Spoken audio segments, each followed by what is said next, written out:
Certaines des découvertes faites par les Sumériens il y a 5000 ans sont encore utilisées de nos jours par leurs descendants irakiens. C'est le cas du bitume, une matière minérale naturelle riche en carbone que l'on utilise encore pour imperméabiliser la coque des bateaux et les toits des habitations.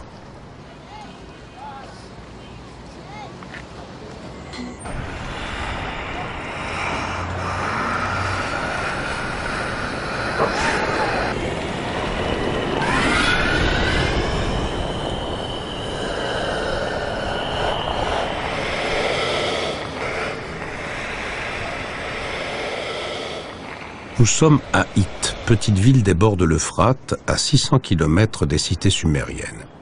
Ici, le bitume jaillit des entrailles de la terre accompagné d'émanations de soufre. Comme il flotte sur l'eau, les archéologues imaginent que la substance devait emprunter le cours de l'Euphrate et être récupérée par les Sumériens sur les berges du fleuve. À Hit, la population récolte encore le bitume et les méthodes n'ont pas changé depuis des millénaires. Avant de plonger ses mains dans la matière noirâtre qui flotte sur l'eau, il faut les enduire de sable. Les Sumériens se servaient aussi de ce bitume pour rendre étanches leurs embarcations. Mais ils l'utilisaient surtout dans la construction, non seulement pour fixer les briques entre elles, mais également pour imperméabiliser les fondations des bâtiments publics. Cette pratique nous renseigne sur un événement majeur de leur vie, les inondations. Grâce aux travaux de l'orientaliste anglais George Smith, certains récits de crues dévastatrices sont parvenus jusqu'à nous.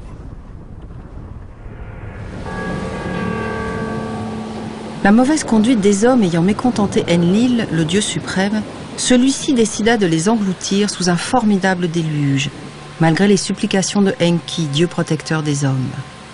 Ne pouvant protéger l'humanité, ce dernier décide d'en préserver la trace en la personne de Ziusudra, à qui il demande de construire un arche sur lequel il embarquera des couples d'animaux. Après 6 jours et 6 nuits de tempête, le monde fut submergé. À l'aube du 7e jour, l'orage s'éloigna. Ziusudra lâcha une colombe qui, ne pouvant pas se poser, revint à lui. Le 8e jour, il lâcha un corbeau qui ne revint jamais. L'humanité était sauvée.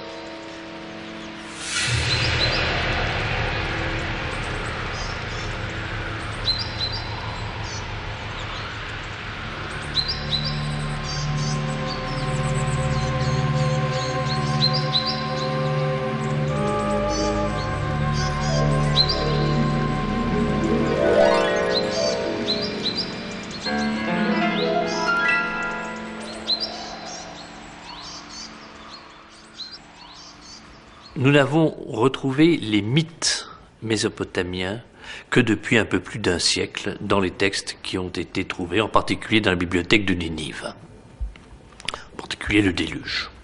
Mais en réalité, toute la civilisation occidentale, tout le christianisme occidental est imbibé du texte biblique. Et dans le texte biblique, il y a des mythes qui viennent directement du monde mésopotamien.